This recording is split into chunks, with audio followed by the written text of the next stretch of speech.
दोस्तों, तो इस वीडियो में बात करेंगे सुरक्षा क्लिनिक एंड डायग्नोस्टिक आईपीओ के बारे में। ये मेन बोर्ड आईपीओ है और आईपीओ कल से ही खुलने वाला है। तो चलिए जानते हैं कि कंपनी का बिजनेस कैसा है, फाइनेंशियल कैसे हैं, ग्रे मार्केट में डिमांड कैसी है, इस आईपीओ में अप्लाई करना है या फिर नहीं करना है। तो चलिए वीडियो को शुरू करते हैं। लेकिन इससे पहले कि मैं वीडियो को शुरू करूं, अगर आप इस चैनल पर पहली बार विजिट कर रहे हैं या फिर आपने चैनल अब तक सब्सक्राइब नहीं किया है, तो चैनल को सब्सक्राइब कर लें और वीडियो को भी लाइक कर दें। तो सुरक्षा डायग्नोस्टिक कंपनी के बारे में बात करें तो जैसा कि कंपनी के नाम से ही देखने को मिल रहा है कि कंपनी डायग्नोस्टिक के बिजनेस में देखने को मिल रही है और कंपनी 2005 में इनकॉर्पोरेट हुई है।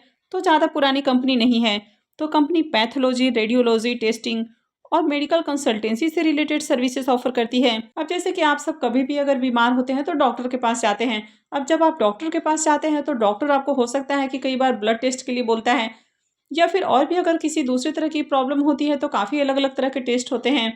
तो डॉक्टर किसी ना किसी जो पैथोलॉजी है तो वहाँ पर आपको सजेस्ट करता है, यानी कि कहीं ना कहीं जो डॉक्टर है उनका पैथोलॉजीज के साथ टाई अप होता है। तो इस कंपनी का भी काफ़ी सारे हॉस्पिटल्स और क्लिनिक्स के साथ आपको टाई अप देखने को मिल जाता है।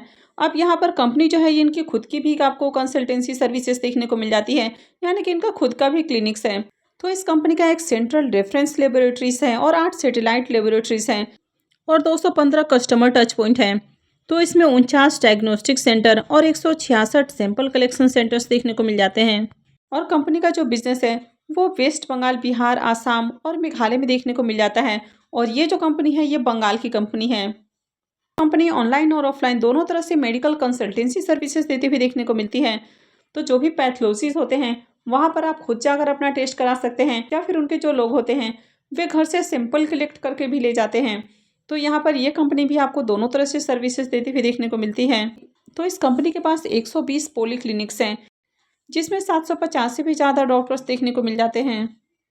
तो ये जो कंपनी है ये वैक्सीनेशन सर्विसेज के साथ ही कस्टमाइज टेस्टिंग पैकेज भी ऑफर करती है। तो जिस तरह काफ़ी सारे पैथोलॉजी वाले बिजनेसेस आपको देखने को मिल जाते हैं, तो जैसे मार्केट में आपको काफ़ी सारे इस तरह की कंपनियां लिस्टेड देखने को मिल जाती है, जैसे कि लाल पैथ लैब है, थायरोकेयर है, विचा डायग्नोस्टिक है। तो इसी तरह का बिजनेस इनका भी देखने को मिल जाता है, यानी कि डायग्नोस्टिक चेन के बिजनेस में कंपनी देखने को मिल रही है। तो कंपनी का बिजनेस अच्छा है। अब ये जो बिजनेस सेगमेंट है ये एवरग्रीन बिजनेस सेगमेंट है, क्योंकि लोगों में बीमारियां भी हमेशा फैलती रहती हैं और इस तरह के बिजनेसेस में डिमांड भी बनी रहती है। अब इस कंपनी के अगर फाइनेंशियल को देखें तो फाइनेंशियल 22, 23, 24 और फाइनेंशियल 25 के एक क्वार्टर यानी कि 3 मंथ का फाइनेंशियल है। तो सबसे पहले अगर कंपनी के एसेट को देखें तो कंपनी का एसेट आपको बढ़ते हुए देखने को मिल रहा है। तो फाइनेंशियल 22 में कंपनी का एसेट जहां 275 करोड़ है, फाइनेंशियल 23 में बढ़ के 281 करोड़, फाइनेंशियल 24 में 300 करोड़ और फाइनेंशियल 25 के एक क्वार्टर में देखें तो 314 करोड़ का एसेट देखने को मिल रहा है।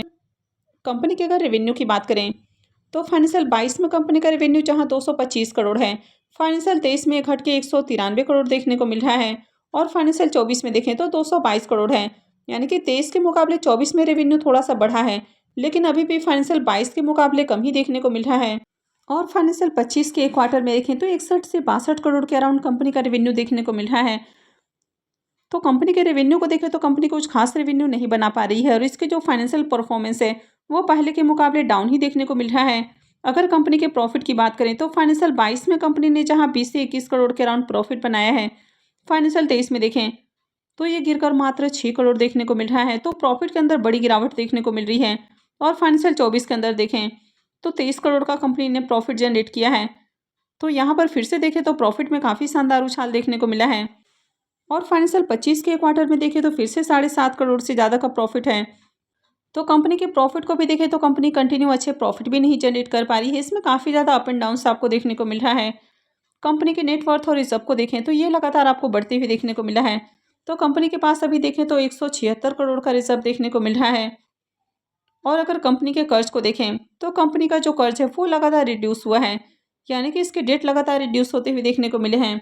अभी कंपनी के पास 7.5 करोड़ के अराउंड आपको कर्ज देखने को मिल रहा है। तो ज़्यादा कर्ज नहीं है, तो कंपनी के ऊपर ज़्यादा कर्ज नहीं है। लेकिन अगर ओवरऑल फाइनेंशियल को भी देखें तो कंपनी के फाइनेंशियल भी कहीं से अट्रैक्टिव नहीं है। कंपनी के रेवेन्यू में गिरावट देखने को मिल रही है और कंपनी देखे तो ईयर ऑन ईयर अच्छे प्रॉफिट भी जनरेट नहीं कर पा रही है।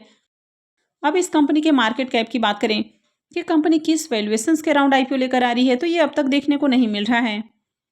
ROE 14.09 का है तो ROE अच्छा है। ROC 21.46 का है तो ये भी अच्छा है। डेट टू इक्विटी रेशियो 0.2 का है, तो कंपनी के ऊपर ज़्यादा कर्ज नहीं है। रिटर्न और नेटवर्थ को भी देखें तो ये भी 14.09 का है, तो ये भी अच्छा है।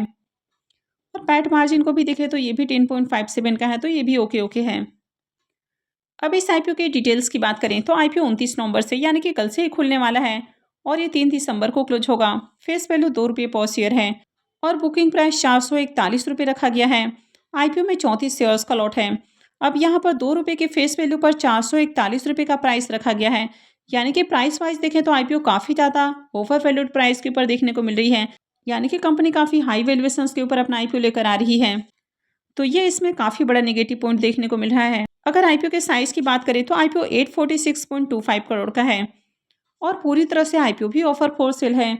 अब यहाँ पर एक तो कंपनी काफ़ी एक्सपेंसिव वैल्यूएशंस के ऊपर आईपीओ लेकर आ रही है और पूरा का पूरा जो आईपीओ है ये ऑफर फॉर सेल है। तो जब भी कोई कंपनी पूरी तरह से ऑफर फॉर सेल लेकर आती है तो उसका भी मार्केट के ऊपर आपको एक नेगेटिव इम्पैक्ट देखने को मिल जाता है, और खासकर तब जबकि ये कंपनी भी काफ़ी एक्सपेंसिव वैल्यूएशंस के ऊपर आईपीओ लेकर आई है। ये मेन बोर्ड आईपीओ है, तो कंपनी बीएससी और एनएससी के ऊपर लिस्ट होने वाली है।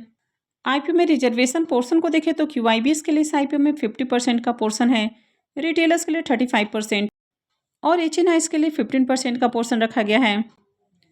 अब इस आईपीओ में आज एंकर इन्वेस्टर्स की ओर से बिडिंग देखने को मिली है।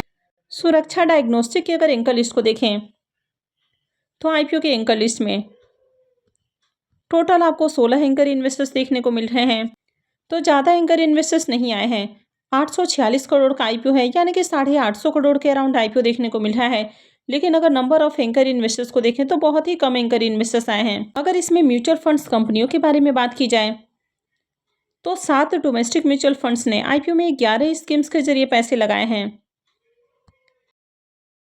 तो टोटल 16 इन्वेस्टर्स आए हैं, जिसमें 11 तो म्यूचुअल फंड्स कंपनियों की ओर से ही पैसा लगाया गया है। तो अगर एंकर लिस्ट को देखें तो एंकर लिस्ट बिल्कुल भी अच्छा नहीं है। आईपीओ के लॉट साइज को देखें तो आईपीओ में 34 शेयर्स का एक लॉट होने वाला है और एक लॉट के ऊपर इन्वेस्टमेंट अमाउंट 14,994 रुपये रहेगा। तो अगर आप रिटेल पोर्शन से अप्लाई करते हैं तो मिनिमम एक लॉट और मैक्सिमम आप 13 लॉट लगा सकते हैं। इस कंपनी में प्रमोटर्स की होल्डिंग को देखें तो प्रमोटर्स की होल्डिंग अभी 61.07% है और आईपीओ लिस्ट होने के साथ ही प्रमोटर्स की होल्डिंग और कम हो जाएगी। इस आईपीओ के पी मल्टीपल को देखें तो इसका जो पी मल्टीपल है वो 99.31 का है, यानी कि कंपनी काफ़ी एक्सपेंसिव वैल्यूएशंस के ऊपर अपना आईपीओ लेकर आ रही है। और आपने देखा कि प्राइस किस तरह से हाई रखा गया है, तो बहुत ही ज़्यादा ओवर वैल्यूड प्राइस के ऊपर ये आईपीओ आ रहा है। तो चलिए एक बार इसको इसके लिस्टेड पेयर से भी कंपेयर करके देख लेते हैं। सुरक्षा डायग्नोस्टिक की अगर पी मल्टीपल को देखें तो ये 99.31 का देखने को मिल रहा है। वहीं डॉक्टर लालचंदानी लैब्स का पी मल्टीपल 77.08 का है। मेट्रोपोलिस हेल्थ केयर का पी मल्टीपल 89.61 का, थायरोकेयर का 65.52 का और विजय डायग्नोस्टिक का 86.40 का देखने को मिल रहा है। तो यहाँ पर अगर सुरक्षा डायग्नोस्टिक से कंपेयर करें तो मार्केट में इसके जितने भी लिस्टेड पीयर्स आपको देखने को मिल रहे हैं उन सबका पी मल्टीपल इससे कम ही देखने को मिल रहा है, यानी कि कंपनी मार्केट में जितनी भी इसकी लिस्टेड कंपनियाँ देखने को मिल रही हैं तो उनसे भी ज़्यादा हाई वैल्यूएशंस के ऊपर अपना आईपीओ लेकर आ रही है, यानी कि प्राइस काफ़ी हाई रखा गया है। अब इस आईपीओ के शेड्यूल को देखें तो आईपीओ 29 नवंबर से यानी कि कल से ही खुलने वाला है और ये 3 दिसंबर को क्लोज होगा। आईपीओ का अलॉटमेंट डेट 4 दिसंबर होने वाला है, रिफंड डेट 5 दिसंबर रहेगा, क्रेडिट डेट भी 5 दिसंबर होगा और आईपीओ की लिस्टिंग 6 दिसंबर को होने वाली है। तो चलिए अब इसके प्रीमियम को भी देख लेते हैं कि इसका प्रीमियम किस प्राइस के ऊपर ट्रेड कर रहा है और आगे इस आईपीओ में अप्लाई करना है या फिर नहीं करना है। अब सुरक्षा डायग्नोस्टिक कंपनी के प्रीमियम के बारे में बात करें तो आईपीओ कल से ही ओपन होने वाला है, लेकिन अब तक इसका ग्रे मार्केट में प्रीमियम देखने को नहीं मिल रहा है और इसके पीछे कई सारे रीज़न हैं। एक तो कंपनी काफ़ी हाई वैल्यूएशंस के ऊपर आईपीओ लेकर आई है, पूरा का पूरा आईपीओ ऑफर फॉर सेल रखा गया है, यानी कि कंपनी को इस आईपीओ से 1 रुपये का भी बेनिफिट नहीं मिलने वाला है। पूरा का पूरा पैसा कंपनी के प्रमोटर्स के पास जाने वाला है, यानी कि कंपनी के प्रमोटर्स हाई वैल्यूएशंस के ऊपर अपने स्टेक को सेल कर रहे हैं और इस कंपनी का भी फाइनेंशियल कुछ खासा अट्रैक्टिव नहीं है, यानी कि ओवरऑल आईपीओ में देखा जाए तो कुछ भी आपको बढ़िया देखने को नहीं मिल रहा है। तो इस तरह के आईपीओस पूरी तरह से ट्रैप आईपीओ होते हैं, तो इस तरह के आईपीओस में तो बिल्कुल भी फंसना नहीं है, यानी कि अप्लाई नहीं करना है और लॉन्ग टर्म के लिए तो बिल्कुल भी नहीं जाना है। अगर आगे मार्केट में डिमांड आती है तो एक बार लिस्टिंग गेन के लिए अप्लाई करने के बारे में तो सोचा भी जा सकता है, लेकिन इस तरह की कंपनियां इन्वेस्टमेंट पॉइंट ऑफ व्यू से तो बिल्कुल भी अच्छी नहीं है। अब आप सबका इस आईपीओ के बारे में क्या विचार है? क्या इस तरह के आईपीओस में अप्लाई करना चाहिए या फिर नहीं करना चाहिए? तो कमेंट करके ज़रूर बताएं। तो आई होप कि आपको वीडियो अच्छी लगी होगी। तो अगर आपने इस वीडियो को लाइक नहीं किया है तो वीडियो को लाइक कर दें, चैनल को भी सब्सक्राइब करके रखें और वीडियो को अंत तक देखने के लिए आप सबको बहुत बहुत धन्यवाद।